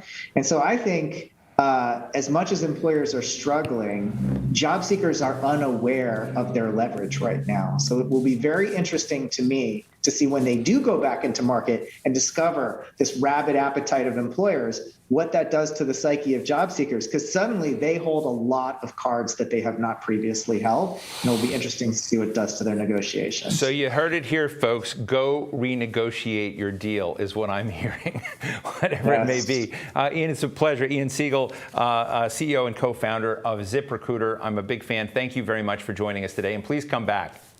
Thanks for having me.